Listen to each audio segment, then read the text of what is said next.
In the dark barrens, breaths of upper clarity, colors of the three elementals rush into the mottled murk. Toward the abyss, numinous portals open, 7 gates swung wide by feathered lads, allowing unobstructed descent to a vision of the Cinnabar Empyrean, so that distant yet clear, the dark cycles are made manifest. You achieve realization, awakening to the mystic junctures, perch on the brink, then fly into the grand void. The solar estrade in the wilds of the grand cavern, shrouded in fleeting beams from a blossoming fungus. In an abandoned realm, a canopied conveyance of the barrens, cut off from your dwelling, you communicate with the hidden, for an exalted meeting within the gate towers of the mystic timekeepers. Bareheaded, you attend morning audience with the jade monarchs. Your spirits blossom to the tones of the ruddy spirit, while the rhythms of the void sound forth from rose gem chimes. As your 9-harnessed cloud coach crosses the sky, you roam among peaks wrapped in purple auroras, where sign rooms open on the Cinnabar mound. 5 chambers are arrayed within a green court. The golden port flashes ruggedly in the distance. Shaded and vague are the palaces of the upper clarity. Savor the flowers of the sun and moon, glimpse the contours of the formless realm, mystically bring about perception of your 3 spirit registers as you glide silently across kalpas and fathoms. Why are you seated while still on the road? The 5 difficulties will grow in your breast. Why not take control of the red child and depend on your personal sire of the muddy pellet? Then you will not die, nor will you be born. You will not begin, nor will you end. The upper scripture of purple texts inscribed by the spirits. Do you know, my son, with what little understanding the world is ruled? Pope Julius III. What follows the march of humanity? Is it the human spirit, ingenuity, the drive to survive, the will to conquer, the bonds that tie communities together? Maybe all of them. A better question is this: who commands the march of humanity? Where is it that the human spirit finds its rest? In what space did humanity's ingenuity lead to invention? What is survival if not the ultimate security? From where did the authority to rule derive from? How does a community aggregate the positions of respite, dining, and leisure? All humankind owes itself, no, serves this single form, the architect's grandest achievement, the paradox of nature's one eternal truth, the law of the wild: devour or be devoured. Standing defiantly with all the inertia of a statue, beckons the chair like a siren song to every passerby. It talks, though without words. Come into my embrace, be wrapped by 2 loving arms, and comforted in stupor. A sovereign, still as the grave, but holds in potential all the intelligence of the universe, and is itself a demon that is dreaming dreams powerfully invoked in the mind of the sitter. It is a perversion of nature to sit unmoving, neither camouflaged nor armored. It offers no weapons, no mobility, no advantages of any kind. The chair atrophies the muscles and bends the bone into its own shape. It mocks the very concept of predation which dictates the urge to adapt and overcome. The chair defies and defiles. The sitter refuses to participate on those terms. Indeed, the very will of the sitter is beholden to the will of the chair. It whispers secrets that mind controls the sitter. The great writers and scribes, the inventors, artists, thinkers, researchers, discovered, developed, and recorded their procurements upon a chair. It is the chair that instilled the notion, leading mankind to say, "Enough, I shall stake my claim here and till the earth," shaping the ground to the chair's amusement, and when the work I do is done, I shall sit and rest and sit and think. Thus, on the raised platform of the chair, that the bones of civilization were constructed. The chair's telepsychopathic influence, the hidden glory of human hegemony. And the king of chairs is the throne. All of mankind is vying for that seat of power. It was not Helen whose face launched 1,000 ships, but King Menelaus sitting in his throne who had the command of the armies. And why did these herds of humans follow the direction of the king? Well, the king's the authority, you say. But where does that authority come from? How can they verify it? That too is straightforward. It is he who sits on the throne that is king. The right to rule is validated by, more than that, requires a throne. The body and mind of the king warped to the spine of the throne. The design is unique, individuated by its materials and shapes, the texture and proportion. First a tree is felled, only the finest, most wise and divine of these chthonic sentinels is pilfered from the earth. The spirit of wood forms the tenuity that bridges God to king, king to throne, throne to rulership.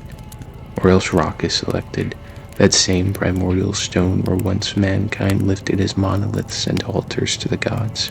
Precious metals and exotic textiles like silks and velvet, gold and ivory are embroidered on the throne, adorning the kingly chairs with royalty. Balance must be struck. Too grand in the throne is overly ambitious. The king succumbing to foolish plans and paranoia. Too weak to live up to the throne's ascension. Too humble, and the throne lacks the power to support the king's objectives, and therefore his authority will lack legitimacy. In ancient China, the imperial authority came from the dragon throne. It was considered to be a living god. And what of the gods? Yes, even they, even the gods find themselves conformed to a chair, fated to serve the throne. The infallible word of the Pope occurs ex cathedra, not from the cathedral, but from the chair. Fate is inexorable, and it sits once upon a throne. About the emperor. To see him is to see the dragon's face. The throne is called the dragon's throne, and also the divine utensil, i.e. the thing given him by heaven to sit in when executing his divine mission. His coat of arms is a 5-clawed dragon, and his person is styled the dragon's body. The old dragon, it might almost be said, has coiled himself around the Emperor of China, one of the greatest upholders of his power in this world, and contrived to get himself worshipped through him by 1/3 of mankind. The Daoguang Emperor spoke. My sacred and indulgent father had, in the year that he began to rule alone, silently settled that the divine utensil, the throne, should devolve on my contemptible person. I, knowing the feebleness of my virtue, at first felt much afraid I should not be competent to the office, but on reflecting that the sages, my ancestors, have left to posterity their plans, that his late majesty has laid the duty on me, and heaven's throne should not be long vacant, I have done violence to my feelings, and forced myself to intermit awhile my heartfelt grief, that I may with reverence obey the inaudible decree, and on the 27th of the 8th moon, I purpose devoutly to announce the event to heaven, to earth, to my ancestors, and to the gods of the land and of the grain, and shall then sit down on the imperial throne. There was the throne itself, a great 3-leaved affair, over the ample seat in the center, with high reredos, 2 great wings spread off from the central division. All was white and marble and jade, liberally sculpted according to the canons of Chinese art. Along the top lay and leered dragons, each one swinging the scaly horror of his folded tail toward the central seat, his head projecting outward in the air. Below the throne were 3 steps, on the broad second one of which the suppliant performed the 9 prostrations or knocks of the head.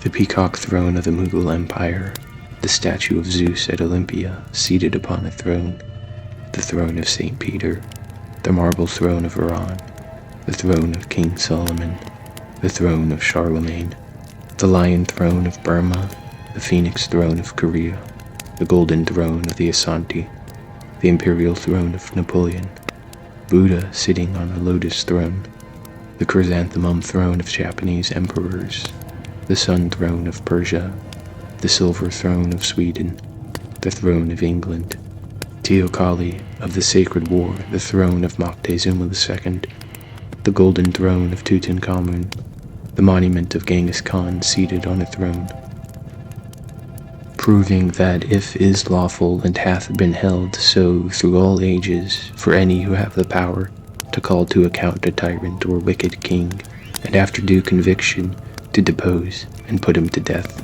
if the ordinary magistrate have neglected or denied to do it, and that they who of late so much blame deposing are the men that did it themselves. The Tenure of Kings and Magistrates by John Milton. The burning of the throne of King Louis Philippe. The fiery, formless, spinning throne that transports you into each new dawn, a dizzying journey through dreams and neural synchronicity, an angel at the gate of day and night. A throne is an elevated seat, the source of earthly power and cosmic connection. The Greek term Dios Thronus meant support of the heavens.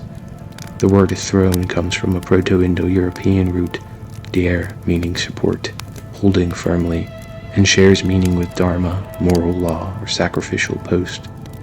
The idea of a throne implies a sacrifice, to make holy. A throne is also an angel, used as a chariot or vehicle for a god. The chariot angel vehicle is imagined as flaming wheels within wheels that transports the mystic between realms. The sun sits upon a royal throne drawn across the sky. The king is appointed by the gods who travel through the throne by means of neural psychopathy. The king is also a scapegoat should he prove negligent in his sacred duties. He serves the land when he ascends the throne, and shall be deposed to restore the land if he fails. The king firmly upholds the law through sacrifice, channeling the throne's will in the form of light rings induced by occult seizures which are brought by the angels. The flux of all information of the land, past, present, and possible futures, are fed into the throne, like lines of energy, where the circuit meets the king who must discern and navigate the correct course. The throne is that conduit for mental activation, where the king overclocks his mind, giving up sleep and personal pursuits, all to serve the land as a fisher king and fisher of souls. Apollo, god of prophecy, healing, music, archery, poetry, and the sun. His chariot was pulled by 4 fiery horses named Aethon, Parios, Phlegon, and Eus. The sanctuary of Amyclae, Sparta. The colossal throne of Apollo was 14 meters tall. The site was a place of festival and ritual prophecy, much like the Oracle of Delphi, also dedicated to Apollo. The throne chariot of Apollo represents the mystic vehicle that brings the wisdom of the gods to prophets and kings alike. Chariot thrones as vehicles of mystic experiences are referenced in every human culture on earth, accessed by kings, shamans, priests, prophets, sages, and saints. I looked, and I saw beside the cherubim 4 wheels, one beside each of the cherubim. The wheels sparkled like beryl, which is a green stone. Ezekiel, vision of the Ophanim thrones. The Merkabah, or chariot, is the spiritual light vehicle of Hebrew and Egyptian origins. The circle of the special cherub was a vision of a colored iris, dark in the center. Moreover, this lower glory, or cherub, is a throne for the upper glory that rides or sits upon it. Kabbalistic mysticism. The 3-wheeled chariot of the Phosphenes, by mental meditation, made the well-constructed, undeviating chariot of the Phosphenes, the Rig Veda. May this desirable and gratifying soma, expressed by the stones by Indra, for you ascend the verdant chariot, and with your tawny steeds come to us, the Rig Veda. That which was covered, the personal soul, he saw Brahman, flashing like a wheel on a fire, bright like the sun, vigorous beyond all darkness, the Mayatri Upanishad. Chakra means wheel and denotes a similar light vehicle as the Merkabah. He rode the fearful chariot of the irresistible storm. 4 steeds he yoked to it and harnessed them to it, the Enuma Elis. As he rides in his chariot, he shines upon men and deathless gods, and piercingly he gazes with his eyes from his golden helmet. Bright rays beam dazzlingly from him. The Homeric hymn to Helios. When the several truths, aspects of the dependent origination, become evident to him, formations appear like a whirling firebrand. Theravada Buddhism, path to purification. The gears of the soul wheel spin to the tune of majestic thoughts, and there latch the machines of coincidence. Enmeshed in mesmeric fields, the brain and cacodemon come to an agreement. Seek the chaos and be destroyed, or see nothing and be destroyed. of Ixion, father of the centaurs. Thus, on the four-spoked wheel he gave his limbs to bondage, his own destruction. Pindar, Pythian Ode. The self, Atma, the divine core of being, owns the chariot, the body is the chariot, the objects or spheres of sensory perception are the track. Kathi Upanishad. Hildegard, the Book of Divine Works, describes God and the cosmos as a wheel in her illuminations, or visions. Its countenance was of such beauty and radiance that I could have more easily gazed at the sun than at that face. She spoke of the Viriditas, or the greening power of God. It was a green fire and energy. There is a power that has been since all eternity, and that force and potentiality is green. If I should describe to you the Godhead, in the greatest depth it is thus, as if a wheel stood before you with 7 wheels, one made into the other. Jacob Boehme. The elixir is called Green Dragon and White Tiger. The elixir is the nature of no nature, emptiness of non-emptiness. The 7 apertures in our body interpenetrate, and each emits wisdom light. The Jade Emperor's Mind Seal Classic. The Eye of Horus in the Ouroboros was a green painted symbol that Egyptian priests meditated on, invoking the Green One to lead souls to the underworld. The Dreamtime Rainbow Serpent moves through the sacred waterholes. The Rainbow Serpent can appear in the sky after rain or in the dreamtime as visions of green and purple light rings. The Bifrost is the rainbow bridge that leads to Asgard, home of the gods. It is made up of 3 colors. It is the best of bridges and is described as burning with flames. The Bifrost is ephemeral and temporary, yet the strongest of bridges. Has it not been told thee that the gods made a bridge from earth to heaven called Bifrost? Thou must have seen it. It may be that ye call it rainbow. It is of 3 colors and very strong, and made with cunning and with more magic art than any other works of craftsmanship. But strong as it is, yet must it be broken when the sons of Muspel shall go forth harrying. The Poetic Edda. The yasna presents the image of series of circles, star-adorned, existing in the world of thought that enables one to act as the chariot of the sun, which is the physical description of the poetic thought. Mazda brought you the belt with knots, star-adorned, fashioned in the world of thought, the Dana, divinely inspired consciousness, of those who sacrifice to Ahura Mazda, and with that you are girded on the heights of the mountains, enabling you to hold the reins and handles of the poetic thought. The Ahura, the fire, charioteers the yasna, the songs of praise, up to the heavenly spaces. Zoroaster. I call down, O Green One, your intoxication and your might, and your obstruction-smashing powers, and your talent, your healing, your furthering, your increasing, your strength in the whole body, your all-adorned wisdom. Yasna, praise of Hyoma. A burst of light shaped spear thoughts. We sacrifice to Mithra, who provides wide grazing grounds, wakeful to whom Ahura Mazda sacrificed the luminous house of song. There stand in that chariot of Mithra 1,000 spears well made, with cutting edges. They fly through the space of the world of thought. They fall through the spaces of the world of thought. The Asht, Mithra's chariot and weapons. In Buddhism, the simile of the chariot is important to explain the concept of not-self or anatman. Gautama was depicted as green in many artistic depictions of his enlightenment and of Buddha. Some Mayan rituals involved participants witnessing circular vision serpents, which served as a gateway to the spirit realm. These are likely related to Quetzalcoatl, the feathered serpent of the Aztec. Quetzals are iridescent green. Shaman masks or headdresses often obscure the eyes in some way so as to manipulate light. Other times the vision is funneled through concentric circles to aid in their visionary experiences. The Langan in Chinese alchemy is a green elixir generated by the spirit that confers immortality, described as the elixir efflorescence of immortality. Cloud souls of the sun, orbed phosphors, envelope of reflectivity, green glare, red lads of the revolving auras, dark blaze, whirlwind, simulacra, the upper scripture of purple text. Of the celestial hierarchy of angels, should imagine that they are some kind of fiery wheels above the heavens, or material thrones upon which the supreme deity may recline.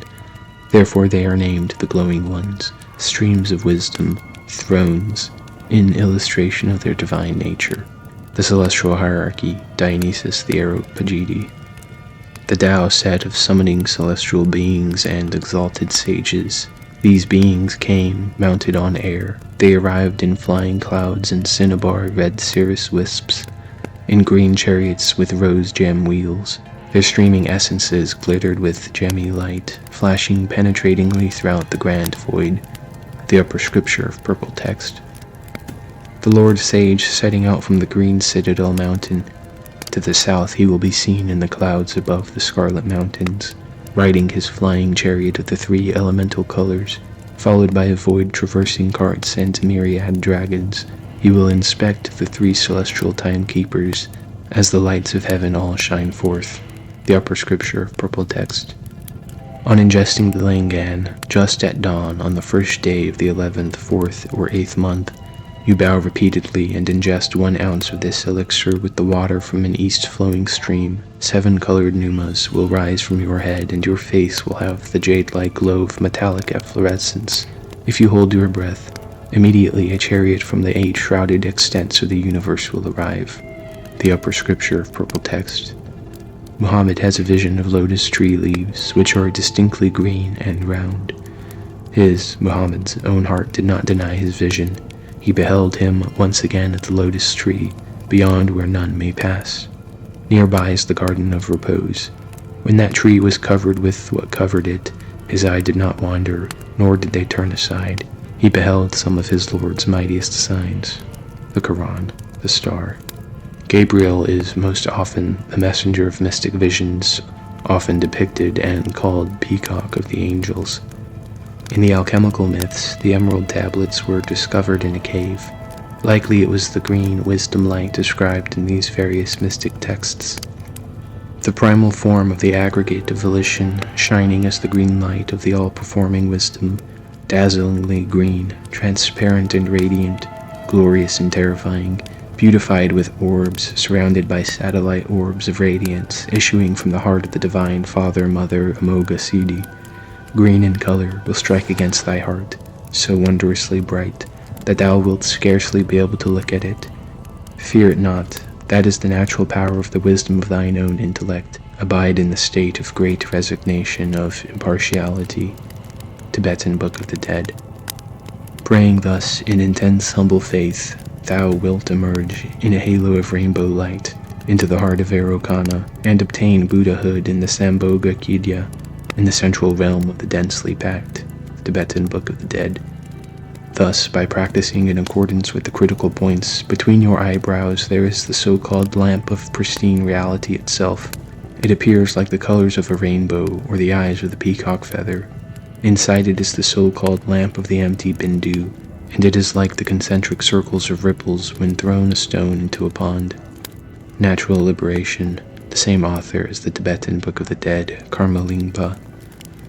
Meditate upon the 4 wheels, the 4 chief chakras, each shaped like an umbrella or like the wheel of a chariot. Naropa, Yoga of the Psychic Heat. In Sufism, the green light is a symbol of mystical travel. Shurawardi, Persian Sufi mystic and philosopher, founder of the Iranian school of illuminationists, light visions which bring knowledge.